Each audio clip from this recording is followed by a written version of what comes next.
대림절 네 번째 주일입니다. 지난주 대림절 특별 기도회를 하면서 이 땅에 주님이 오신 이유, 하나님이 주님을 보내신 그 목적을 생각하면서 기도했습니다. 주님께서 이 땅에 오신다는 것, 그것은 죄에 빠져 죽어가는 자들을 향한 하나님의 긍휼이요, 그분의 택하신 사람들을 위한 은혜입니다. 이제 수요일이 되면 주님이 이 땅에 오신 날을 기념하는 성탄절이 시작됩니다. 성탄절은 12월 25일 하루가 아니라 성탄절이 한 열흘에서 2주 정도 이어집니다. 우리를 살리러 이 땅에 처음 오신 주님을 기념하고 감사하는 절기, 그것이 성탄절입니다. 그렇게 감사하는 복된 시간 되시기를 바랍니다. 우리는 지금 매주 산상수훈 말씀으로 은혜를 나누고 있습니다. 오늘도 산상수훈 말씀 마태복음 7장 13절과 14절 말씀을 통해 하나님의 뜻을 알고자 합니다. 먼저 13절 말씀입니다. 좁은 문으로 들어가라. 멸망으로 인도하는 문은 크고 그 길이 넓어 그리고 들어가는 자가 많고, 이러십니다. 좁은 문으로 들어가라. 여기서 좁은 문은 비유적인 표현입니다. 좁은 문이 무엇을 나타내는지, 어떤 삶을 살아야 하고 어떻게 생각하며 살아야 하는지에 대해서는 사실 본문에서 나오지 않습니다. 유추해 볼 수 있는 것, 이것은 좁은 문과 비교되는 멸망으로 인도하는 문이라는 것입니다. 성경은 이것에 대해서 이렇게 말합니다. 크고 그 길이 넓어 그리고 들어가는 자가 많다. 여기서 우리는 하나의 질문을 던져봐야 합니다. 많은 사람이 향하는 길이 과연 멸망길인가? 이 질문은 사실 본문을 통해 나타날 수 있는 의문점이긴 하지만 굉장히 중요하고 본질적인 문제입니다. 바로 세상에 대한 구원관과 관계가 있기 때문입니다. 조금 전 던진 질문, 많은 사람이 향하는 길이 멸망길인가? 이것은 이렇게 해석해 볼 수도 있습니다. 세상에서 구원받는 사람이 많습니까? 적습니까? 당연히 적지 않습니까? 당연히 적습니다. 이렇게 대답하는 것이 많은데 의외로 구원의 기준을 굉장히 넓게 보는 분이 꽤 많습니다. 지난주 혹은 2주 전쯤에 말씀드린 것 같은데, 하나님의 사랑이 너무나도 커서 온 인류뿐 아니라 마귀까지도 사랑 안에 복속시킨다고 생각하는 사람이 있습니다. 이단 아닙니다. 사입이 아닙니다. 신흥 종교가 아니라 초대교회에서 100년쯤 지난 초기 교부 터툴리냐는 사람이 한 말입니다. 이 사람이 이단이냐? 아닙니다. 아리우스나 펠라기우스처럼 흔히 초대교회에서 이단을 규정한 그런 사람이 아니라 교부 중 한 사람입니다. 옛날에만 그랬느냐? 오늘날에도 설교 시간에 모든 사람들의 구원을 외치며 사회활동을 하고 사람을 교화시키는 계신 사랑을 품어야 한다. 하나님이 사랑하셨기 때문에 모든 사람을 구원하시는 것이다. 라고 하면서 어떤 행사에 나아가서 세례식을 하는 그런 경우들도 있습니다. 물론 이 집단, 특정 집단, 동성애 집단을 정죄하기 위해서 제가 이 말을 드리는 것은 아닙니다. 저는 동성애하는 사람을 싫어하지 않습니다. 굉장히 위험한 발언일 것 같아서 추가로 말씀드리자면, 동성애는 혐오의 대상이 아니라 교화시켜야 하는 것입니다. 어떻게? 주님의 복음으로. 동성애가 모두 반기독교적인 집단이냐? 그건 또 아닙니다. 취향 자체가 죄가 아니라는 것을 제가 말씀드리고 있는 것입니다. 취향과 관계없이 절제하지 않고 내 욕망으로 살아간다면 누구든 죄인입니다. 이성애는 그러면 죄가 아니냐? 죄입니다. 왜냐? 내 마음대로 산다면. 동성애 취향의 죄인이냐? 이렇게 태어나면 안 되는 겁니까? 죄인이 아닙니다. 자기 욕망대로 내키는 대로 살아간다면 그게 죄인이라는 것입니다. 그렇지만 이런 죄에 대해 정죄해야 될 것은 제가 할 일이 아닙니다. 당신 죄인입니다. 이게 아니라 정죄를 받아야 하는 사람은 죄인들이 아닙니다. 죄인들은 회개하고 뉘우쳐 나오게 하는 것이 목적이지 정죄하고 단죄하는 그런 것이 목적이 아닙니다. 정죄해야 될 것은 하나님이시지 우리가 아닙니다. 하지만 정죄를 받아야 할 사람이 있습니다. 구약의 선지자도 그렇고 예수님도 그렇고 어떤 사람들에게서 정죄하셨습니다. 누구냐? 하나님의 말씀을 왜곡하는 종교인들입니다. 마치 하나님의 양 대신 죄를 용서해주는 그런 사람들, 예수님의 사랑을 왜곡하는 사람들, 이런 사람들이야말로 거짓 선지자들입니다. 적어도 강단에 서는 사람이라면 강단의 무게와 책임을 알아야 합니다. 고작 3년밖에 안 되는 저도 지금 이 강단의 무게가 짓눌릴 만큼 무겁습니다. 이 자리에서 함부로 말할 수 없다는 것을 알고 제가 말하는 한마디 한마디가 굉장히 무섭고 두렵고 떨리는 말입니다. 그런데 저보다 오래 살아오신 그리고 오랫동안 목회 생활을 하셨던 선배님들이 쉽게 말하고 또 쉽게 이곳에서 죄를 용서하거나 정죄하거나 하는 것을 볼 때 솔직히 이런 생각이 듭니다. 하나님을 두려워하는 것이 맞는 것인지. 함부로 가짜 복음을 말하는데 사도 바울은 분명히 말했습니다. 천사라도 다른 복음을 말하는 자는 저주를 받아라. 이것은 단순히 동성애 집단에 대한 문제를 말하는 것이 아닙니다. 그렇게 생각하고 그런 행동하는 사람에 대해서는 분명히 교정해야 합니다. 정죄하라는 것이 아닙니다. 교정해야 합니다. 용서할 것이 아니라 꾸짖고 가르쳐 고치게 해야 합니다. 좁은 문, 많은 사람들이 혐오하는 사람에 대해서 좁은 문이라 생각할 것이 아니라 또 많은 사람이 따른다고 하더라도 옳은 것도 아닙니다. 어느 쪽도 아닙니다. 특정한 사람이나 집단 혹은 정치 집단에 대한 것이 아니라 보편적인 모든 사람에 대한 말씀이 바로 오늘 좁은 문 들어가라는 말입니다. 우리는 다릅니까? 주님 앞에서 우리가 깨끗하다고 자부할 수 있겠습니까?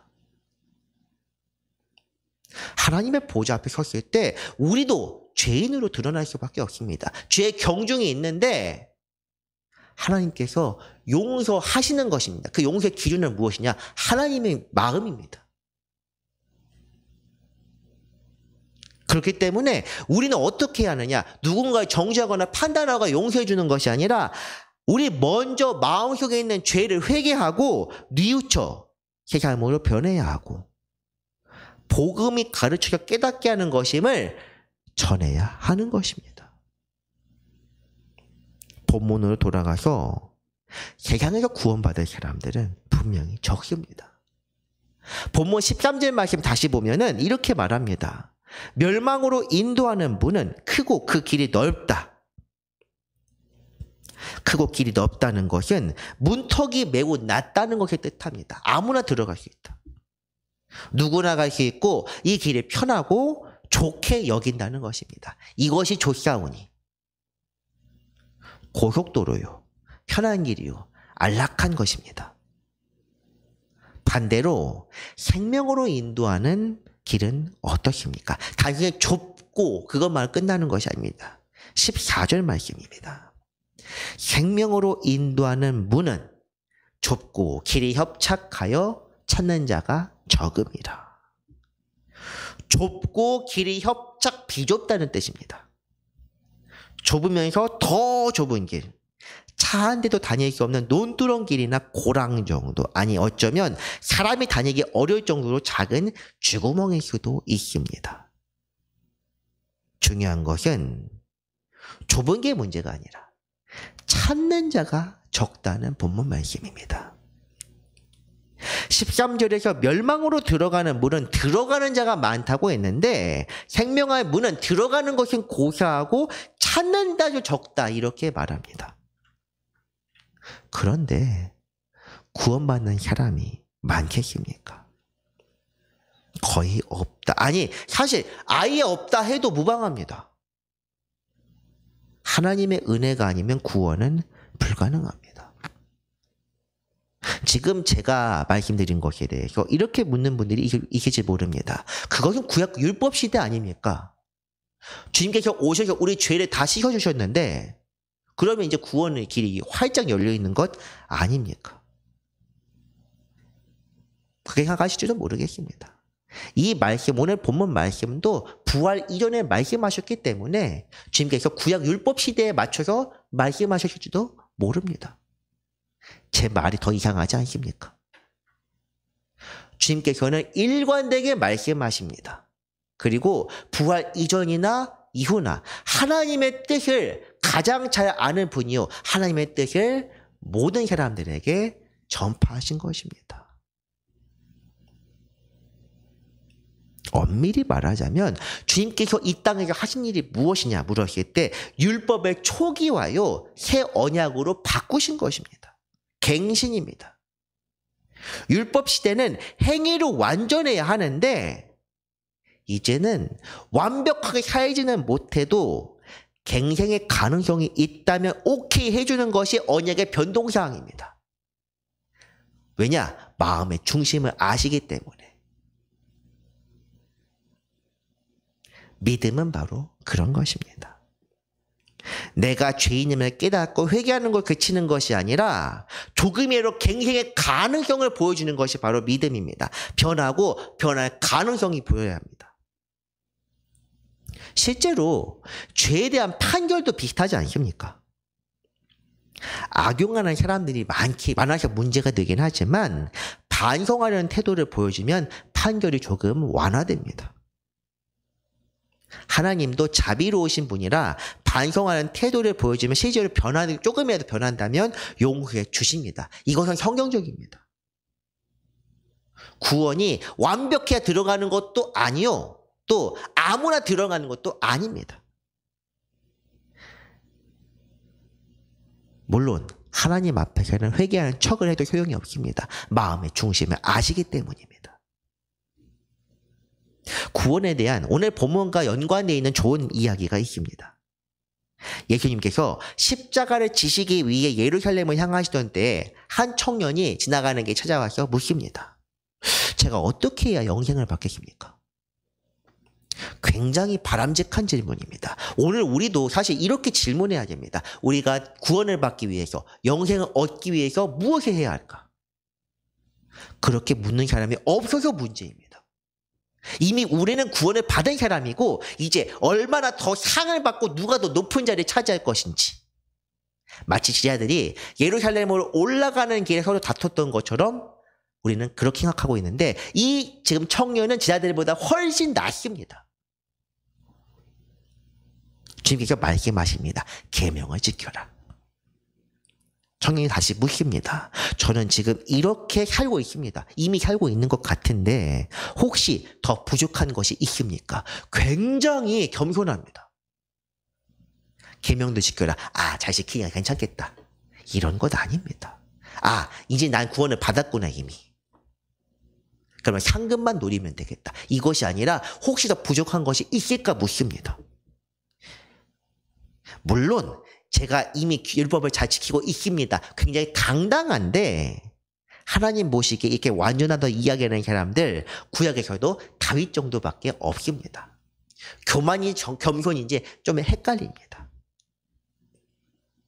그런데 놀랍게도 주님께서 이것을 인정하십니다.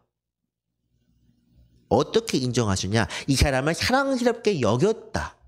성경이 그렇게 증언합니다. 그러면서 말씀하십니다. 내게 한 가지가 부족하다. 가진 것을 다 팔아 가난한 사람에게 나눠주면 하늘에서 보화가 있을 것이다. 그리고 나를 따르라. 하늘의 보화 많이 들어본 말 아닙니까? 제 보물을 하늘에 쌓아라. 산상수훈에서 6장 20절에 나오는 말씀입니다. 우리가 이미 말씀 다뤘습니다. 그런데 계명을 충실하게 지켰다고 생각했도 그렇게 말한 청년인데 이 재물에 관한 문제에 대해서는 끝끝내 포기하기가 어려웠던 모양입니다. 그래서 바로 대답하지 못하고 근심하며 그 자리에 떠났다 성경이 그렇게 말씀합니다. 예수님께서는 이 청년의 뒷모습을 보면서 이렇게 말씀하십니다. 낙타가 바늘기로 나가는 것이 부자가 하나님의 나라에 들어가는 것보다 쉬우니라. 바늘귀는 탈무드에도 있는 비유적인 표현이지만 큰 문에 딸려있는 쪽문을 가리키는 표현입니다. 그래서 사람들 흔히 비유 그렇게 과장하게 얘기하지 않습니까? 개미허리 같다. 그런 것들처럼 이런 바늘에 들어가는 거. 어떤 사람이 이렇게 이야기도 합니다. 낙타가 아니라 사실 밧줄이다. 단어가 보니까 비슷하긴 합니다.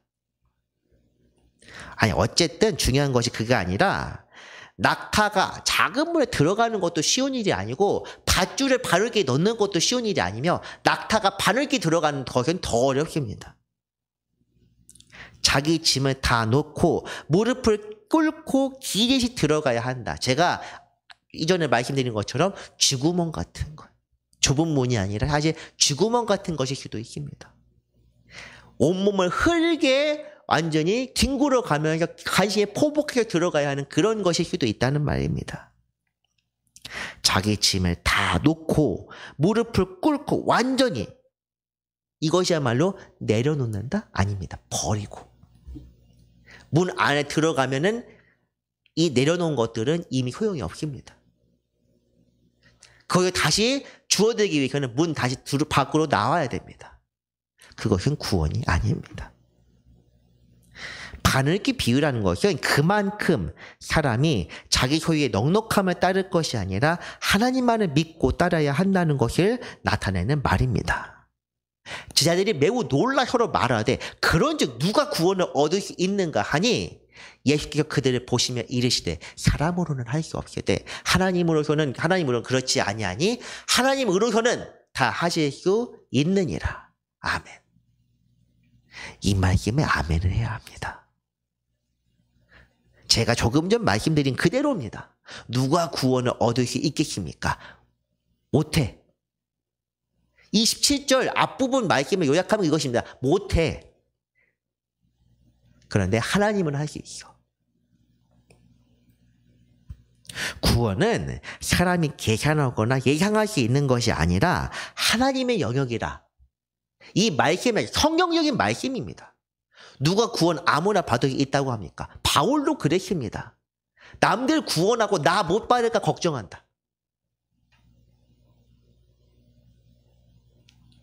그저 우리는 하나님 이외에 마음에 품은 것들을 다 놓고 마치 낙타가 좁은 곳에 들어가기 위해 모두 놓듯이 그렇게 버리고 따라야 합니다. 골로새서는 이렇게 말했습니다. 탐심이 우상 숭배다.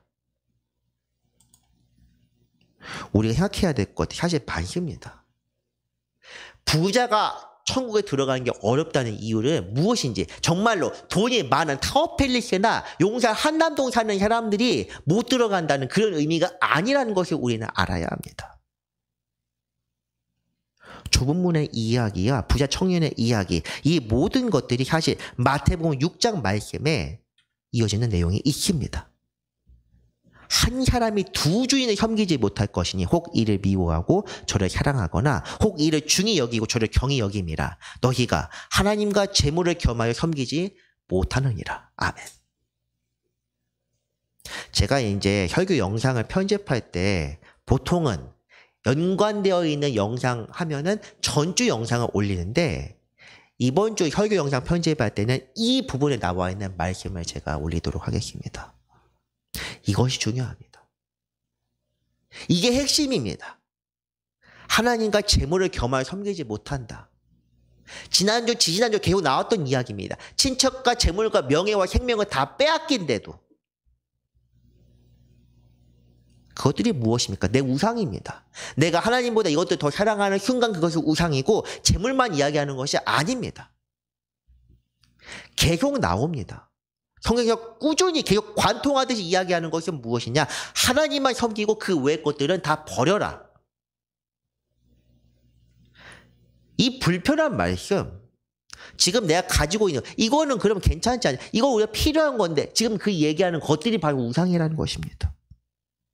특히 일용한 양식 이야기를 하면서 주기도문에 나와 있으니까 일용한 양식, 우리가 필요한 것들은 구해야 하지 않겠느냐? 우리가 필요한 것들, 이것들은 그냥 우리가 붙들고 있어야 되지 않겠냐? 종교인 중에도 그렇게 이해하는 사람들이 굉장히 많고, 그래서 목사님들 월급 많이 받아갑니다. 그런데 일용품이라고 하는 것, 필요한 것의 기준이 사람마다 다 다르다는 것 아십니까? 제가 조금 전에 타워필릿이라든가 뭐 용산 한남동 얘기를 했는데, 평균적으로 상류층이라고 하기 때문에 제가 말씀드린 겁니다. 그것을 일부러 이야기하는 건 아닙니다.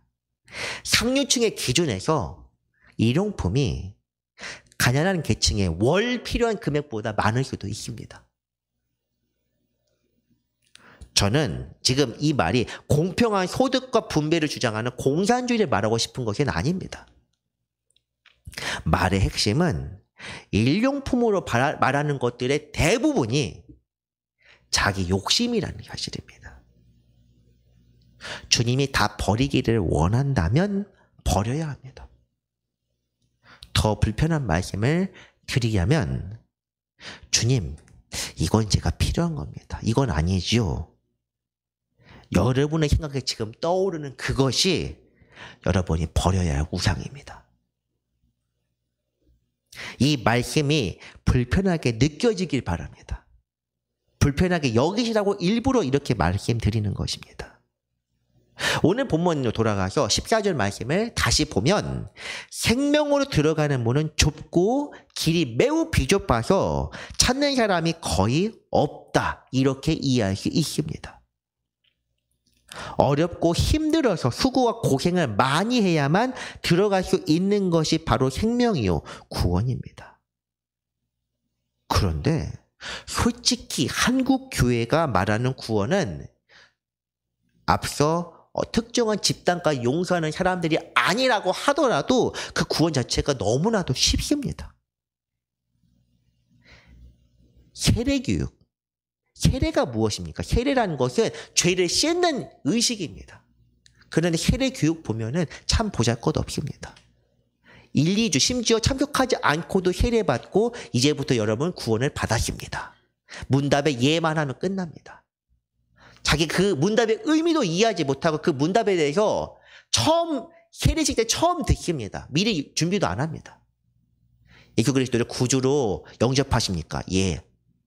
이제 구원 받았습니다. 이것이 누구나 이야기하는 보편적인 구원이 아니고 무엇이겠습니까?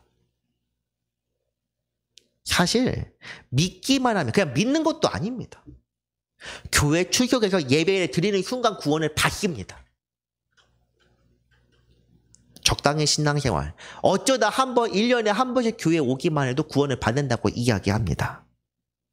제가 썼다가 지웠는데 이야기를 하자면은, 장례식 때 보면 교적부에 들어가 있으면 무조건 구원 받았다고, 하나님 품에 안겼다고 이야기를 합니다. 좀 많이 불편할 것 같아요. 제가 지우게 했는데 이야기를 해야 될 것 같습니다. 장례식장에서 보면은 다 구원받은 사람들입니다. 교회 안 다닌 사람만 남은 자들에 대해서 하나님께서 교훈을 얻게 하여 주옵소서, 이렇게 기도합니다. 예문에 나와 있습니다. 제가 지어낸 말이 아닙니다. 감리교 예문에 나와 있고, 제가 수련목 과정 3년 동안 장례식을 50번 정도 참석했는데 그때마다 들었던 내용입니다. 믿는 자들은 하나님 품에 안겼습니다. 믿지 않는 자들은 남은 자들에게 주님에 대한 구원과 심판의 두려움을 알게 하여 주옵소서. 솔직히 물론 장애에 참여했으니까 엄숙하고 슬픈 마음이 드는 건 사실이지만 그때마다 의문이 생겼습니다. 맞는가 이게? 교회 출석이 구원의 기준 생각하는 분들이 많아서 다시 한번 말씀드립니다. 교회 출석, 한국 인구 중 교회 출석하는 비율이 어느 정도인지 아십니까?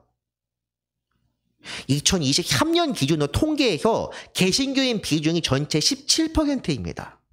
놀랍게도 모든 종교 중 지금 제일 많습니다. 야, 국교가 기독교입니다. 물론 무종교인 층이 62%입니다. 옛날에는 무종교인이 2000년 초기만 해도 30%대인데 지금은 60%가 넘습니다. 일반적으로는 자기 종교를 개신교라 밝히는 사람들이 교회 다 다니는 사람들이기 때문에 교회 다니는 사람과 개신교를 이해하는 사람을 동급으로 일단 생각하겠습니다. 불교 12%입니다, 지금. 중요한 것은 교회에 출석하는 인원이 17%, 정확히 16.7%인데 6분의 1입니다, 우리나라에. 그렇다면 6분의 1 정도면 많지 않으니까 교회가 좁은 문이라 해도 되겠습니까? 제 생각에는 아직도 넓습니다. 교회가 세상과 구별되어 초대교회처럼 세상에 칭송을 받는다면 교회가 좁은 문이라고 해도 됩니다. 초대교회, 위법자, 불법자라고 해서 잡히면 죽었습니다. 그래도 사람들은 교회를 칭송했습니다.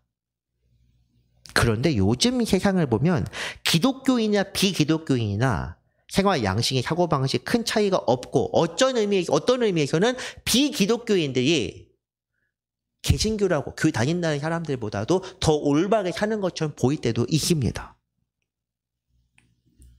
그렇다면 교회 출석이 아니라면 무엇이 좁은 문입니까? 어떤 사람들은 교회 다니는 것도 싫어하고 헌금 내는 것을 더 싫어하기 때문에 교회 다니는 사람들은 적어도 그 사람들보다는 더 희생하고 포기하고 산다고 할 수는 있습니다. 하지만 그것만은 부족하다. 성경은 그렇게 말씀하는 것입니다. 부자 청년이 하나님의 계명을 다 지켰다고 했는데 그 계명이 무엇입니까? 오늘 본문에서 물론 제가 인용을 안 했습니다. 그 계명은 무엇이냐? 살인하지 말라, 간음하지 말라, 도둑질하지 말라. 10계명만 나와 있는 것이 아닙니다. 내 이웃을 사랑하라는 말씀도 나와 있었습니다. 예수님께서 최고로 치는 것, 하나님 사랑과 이웃 사랑, 그것도 했답니다. 이미 구제도 하고 선교도 하고 헌금도 하고 제사도 잘 드리고 당대에 의인으로 불린 욥과 같은 사람일지도 모릅니다. 이 부자 청년의 말 한마디 한마디 보면 사실은 굉장히 교양이 있을 뿐 아니라 굉장히 겸손해 보이는 사람입니다. 그런데 그것으로도 부족하다고 여겼다면 심각하게 받아들여야 합니다. 제자들이 괜히 이런 말을 한 게 아닙니다. 누가 구원을 받겠습니까? 다시 말해 저 사람도 안 되면 누가 구원을 받습니까? 주님께서 하시는 말씀은 하나님으로서는 다 하실 수 있다는 그것이지만 이 말씀에 담긴 속뜻을 생각해야 합니다. 조금 통속적으로 이야기하자면 하나님께 잘 보여야 살아남을 수 있다. 이것입니다. 그런데 일상을 살면서 우리 마음의 중심이 하나님이 아닌 다른 것이 있다면 하나님께서 그 사람을 사랑하시겠습니까?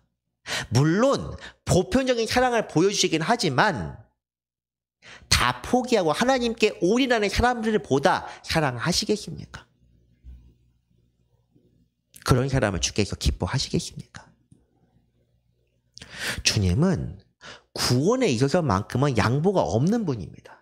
사람들이 많이 오해를 하는데 구원을 넓게 생각하고 상급을 좋게 생각하는 사람들이 많습니다. 제가 생각하기에는 구원 받을 만한 사람은 상급이 없을 수가 없습니다. 왜냐? 어쨌든 잠시 동안이라도 포기했기 때문에 구원받은 강도 이야기 제가 여러 번 드린 것 같은데 그 순간 적어도 십자가에 달린 그 순간 예수님을 바라보면서 마음이 감화된 사람입니다. 당신의 나라가 임하실 때 나를 기억하소서 말한 사람입니다. 그 나라가 무엇입니까? 내 해를 믿었을 뿐만 아니라 그 나라의 왕으로 주님께서 임한다는 것을 믿었다는 것입니다. 우리는 믿습니까? 죽음 이후뿐이 아닙니다. 이 땅에서 우리 마음에 천국에 찾아온 그런 사람이 바로 구원을 받는 사람입니다. 왜 구원에서 양보가 없느냐? 그분이 흠이 없이 거룩하시고 완전하신 분이시기 때문입니다. 완전한 분 앞에 불완전한 사람들이 서 있으면 어떻게 되느냐? 그냥 버틸 수가 없습니다. 이것은 봐주고 말고의 문제가 아닙니다. 앞에 서면 그냥 그 목소리가 들리기만 해도 죽을까 하나이다 하면서 엎드릴 수밖에 없습니다. 그런 사람들 데리고 어떻게 사시겠습니까? 그래서 흠이 없이 정결하고 거룩해져야 한다. 그래서 제사도 했고 율법도 주셨고 그리고 주님께 우리 주님을 보내주시기까지 하신 것입니다. 대림절의 의미 지난주에 우리가 특별기도 했지만은 그런 의미로 이해해야 한다고 말씀드렸습니다. 어떻게 가느냐냐? 우리 구주께서 흘리신 보혈로서 이루어집니다. 속죄입니다. 이 보혈을 믿고 그분을 우리 구주로 모셨을 때 우리 삶에서 나타나는 것이 바로 구원입니다. 다시 말해서 이 땅에서 이미 주님을 구주로 섬겨야만 영원한 나라에 들어갈 자격이 주어진다. 그렇게 이해해야 합니다. 사랑하는 성도 여러분, 산상수훈 말씀을 묵상하면서 강해가 아닌 주제 설교를 할 때가 굉장히 많습니다. 그렇지만 오늘 말씀은 사실 주제 설교입니다. 강해라고 하기엔 좀 민망합니다. 그렇기 때문에 더욱 기도합니다. 제가 말씀을 읽으며 여러 성경을 읽고 또 원서나 영어로 읽으면서 깨달은 바를 여러분과 나눌 때 주께서 깨닫게 하시기를. 제가 옳다는 것이 아닙니다. 저도 잘못 사는 데가 굉장히 많고 날마다 회개하지 않으면은 지옥에 갈 사람입니다.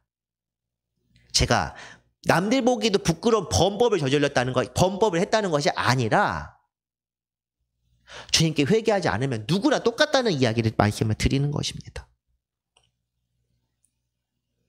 그래서 각자 이 말씀을 들을 때 저도 마찬가지입니다. 성령께서 역사하셔서 깨닫게 하시고 주님의 뜻이 무엇인지 내가 버려야 할 것이 무엇인지를 알게 하시기를. 주님의 뜻을 깨닫지 못하고 넓은 길을 기뻐하며 사랑하다가 그 길을 걷고 있다는 걸 모르다가 멸망하고 떨어지지 않기를. 내가 가는 길이 좁은 길임을 알게 되었을 때 기뻐하며 인내로 고난을 이겨낼 수 있기를. 나 자신부터 말씀 앞에 굴복하며 내가 불편하게 느끼는 말씀을 진리로서 받아들일 수 있기를. 그렇게까지 살아야 하나? 이렇게 생각할 때 그렇게까지 살아야 한다 깨닫고 주님의 뜻임을 온전히 우리가 알고 순종할 수 있기를. 이것을 깨닫고 참 자유를 얻은 기쁨, 세상에 다른 무엇을 얻을 때만 비교도 할 수 없는 주님으로 인해 기뻐하는 그런 사람으로 살 수 있기를. 이런 은혜가 저와 여러분들 삶에 항상 흘러 넘쳐서 날마다 구원의 기쁨과 감격으로 살 수 있게 되기를 간절히 바랍니다. 말씀을 정리합니다. 세상에 속한 사람들은 욕심대로 살아가며 죄의 본성을 버리지 못합니다. 그런 이들의 삶은 멸망으로 끝나게 되고 맙니다. 생명으로 들어가는 좁은 문은 이 땅에서 주님만을 섬기는 삶을 뜻합니다. 세상 것들, 내가 아끼며 사랑하는 우상들을 내어 버리고 오직 하나님만을 바랄 때 그 길이 우리 앞에 열립니다. 구원에 합당한 자로 살아가며 각자의 삶이 주님의 기쁨이 되고 또한 주님을 기뻐하는 성숙한 성도의 삶이 되기를 주님의 이름으로 간절히 바랍니다. 기도하겠습니다. 은혜로우신 하나님 아버지 감사드립니다. 죄로 죽을 수밖에 없는 우리를 불쌍히 여기시고 건지셔서 새로운 언약 안에 살게 하시니 감사드립니다. 그러나 우리는 연약하여 그 언약을 저버리고 또다시 죄의 길로 빠집니다. 우리 본성을 억누는 죄악을 씻어주시고 우리의 욕심을 버리게 하시고 오직 주님만을 따르며 생명길로 나아가는 좁은 문으로 들어가는 성도가 되게 하여 주옵소서. 우리를 위하여 모든 것을 버리신 우리 구주 예수 그리스도의 이름 받들어 기도드립니다. 아멘.